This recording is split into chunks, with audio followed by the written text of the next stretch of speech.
Hello, everyone, and welcome to InSkills podcast. InSkills is a community and platform which supports game-based learning for all who are in love with building products. And today's episode will be hosted by me. And our guest speaker today is Najme. Hi, Najme. How are you? Hi, I'm good. Thank you. I'm happy to be here. Happy to have you here. How are you doing? How is your life going? Well, it was a busy day, but all good. Exciting. Great. Thank you. Amazing. Happy to hear that. So, please, first of all, can you introduce yourself to our audience so we'll know you better? What do you do and what your position right now? Sure. So I'm Najme. As you mentioned, I'm Iranian and I'm living in Tallinn for almost 2 years. I'm a platform product manager at Pipedrive. And if you're wondering what is platform product manager, then I have to say, beside end user, we have another type of stakeholder, which is basically other product team in Pipedrive. So most of our work includes supporting other product tribes by providing guidelines, frameworks, and components so they can build their own feature on top of what we provide and go to market faster. Well, of course, we have many customer-facing features as well, but whatever we do is with the mindset of reusable and scalable. So that's what I do. Oh, that sounds amazing and very, very exciting. So you must, I'm pretty sure that you're doing lots of things in your, as daily tasks because you are really dealing with lots of things. So maybe you can just tell us a little bit about your daily tasks, like what you're doing on a daily basis. Sure. Well, as you mentioned, a variety of things, but mostly a lot of communication and planning. So as a PM, we have to make sure that everyone knows what we are doing and we are all on the same page. And then I usually have one or two more ongoing projects, which are basically long-term projects. And I have to do this problem validation, research, customer interviews, data analysis. Of course, I'm not doing everything by myself. I will get some help from research and data analysis teams. And at the end of the day, we'll help the rest of the team in solution ideation phase. So that's basically what I do. Yeah. That's cool. Like what you do actually in a nutshell. You just covered everything, I think. It's cool. Yes. Yes. Well, and I'm pretty sure that people who are listening to us, they really want to get into that field. They want to become product managers or they want to be actually related to the product development side.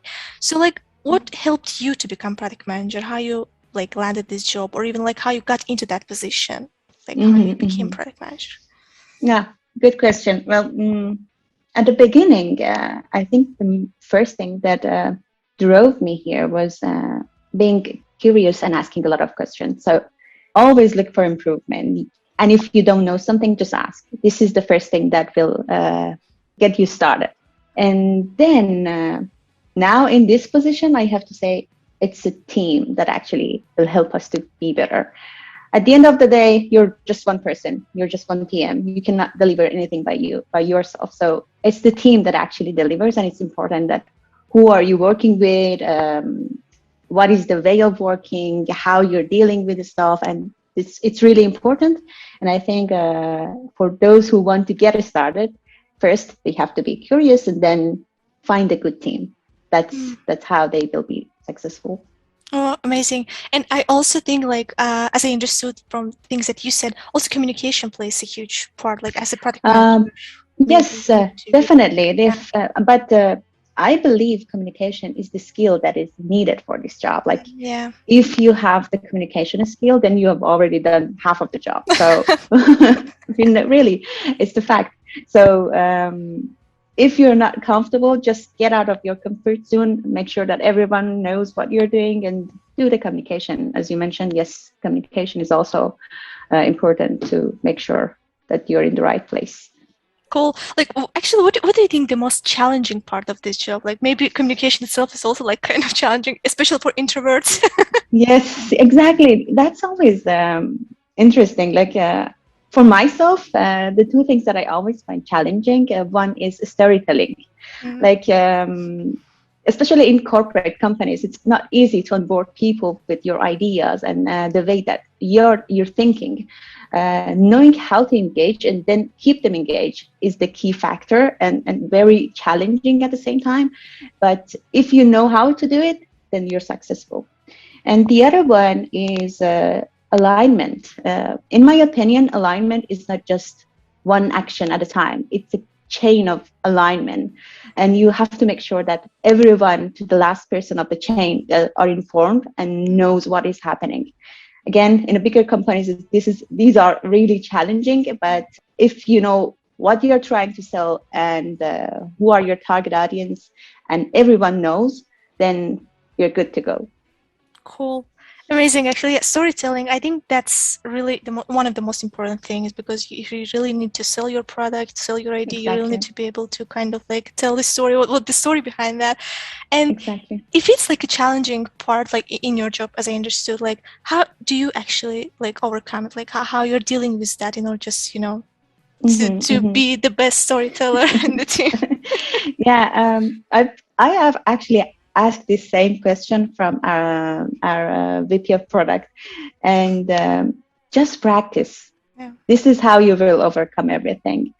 You need to practice as much as you can. Ask for feedback. Take people's times if they are willing to offer you. So it's okay if you're hearing some like constructive feedback. At the end of the day, it's worth it. And in my opinion, with practice, you're able to achieve everything. So ask for feedback, practice, and practice. That's how you get better at the storytelling. Cool.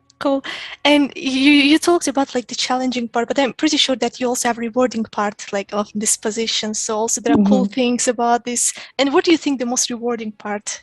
Wow, that's the interesting one.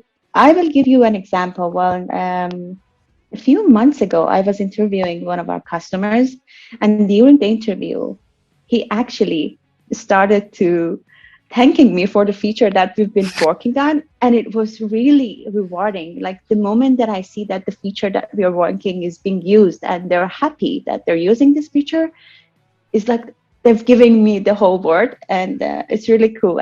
So I'm not sure whether you know, but like nearly 50% of the features that are being developed by software companies are rarely being used.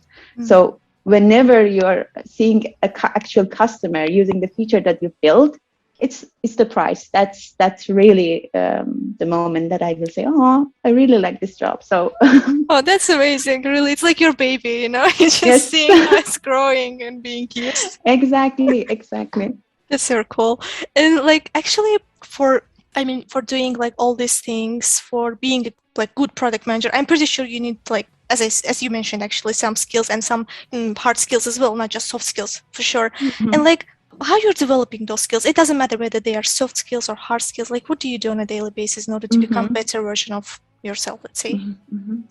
Well, we have an interesting method in Pipedrive to improve our skill, and we have this buddy program that we pair with other PMs to push each other to be at our best.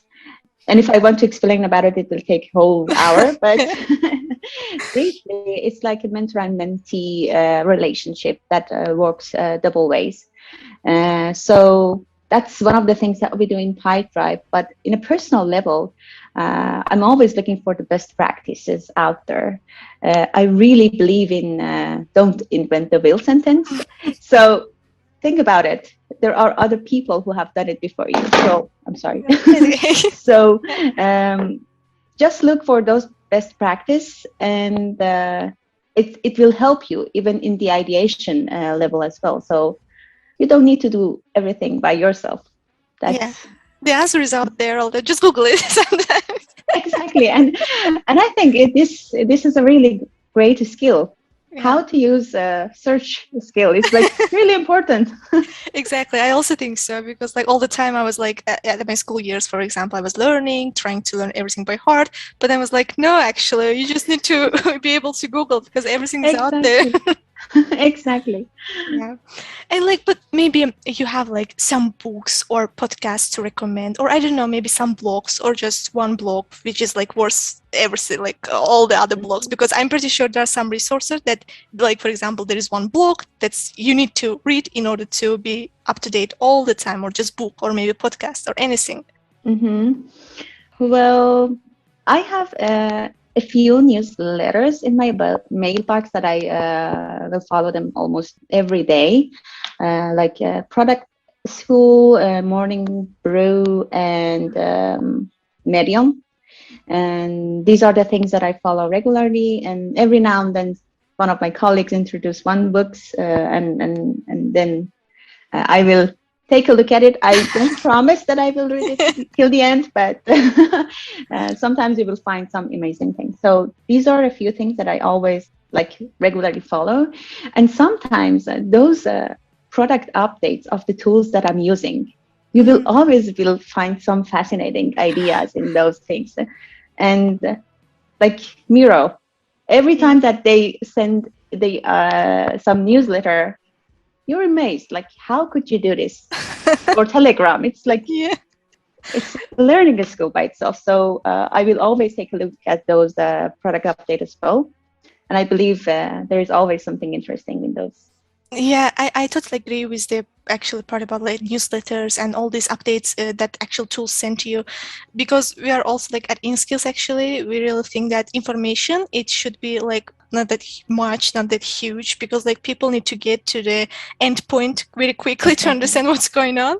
And yeah, so Exactly. it's very important. We are huge fans of newsletters. We even like developed our newsletter and trying also to send information so it should be Nice. precise, on point, because like we don't like people spend lots of time on reading and trying to understand what's going on. Exactly. Good point. Yeah. So great. And maybe also one question on actually like what your advice would be on like to the people actually, to Hmm. those graduates who just graduated, or just people who want to like switch from their career to another career, how they should start, like what they should start doing to become product manager, like what's the Hmm. first step should be.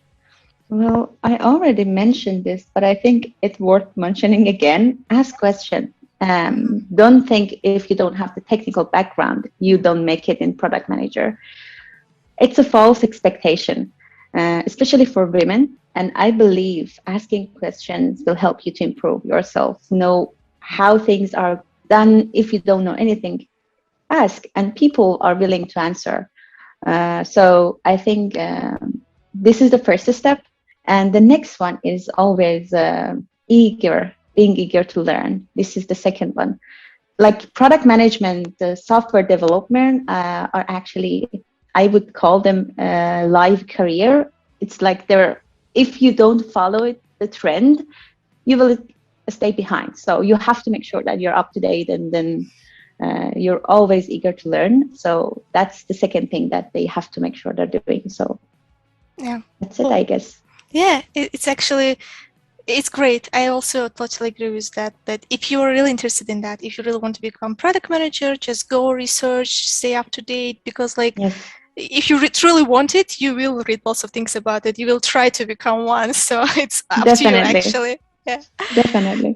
Great. And the last question, actually, I'm so interested, and I would like to know your opinion on that. Like you said, you're a product manager, and you're working on a platform side, right?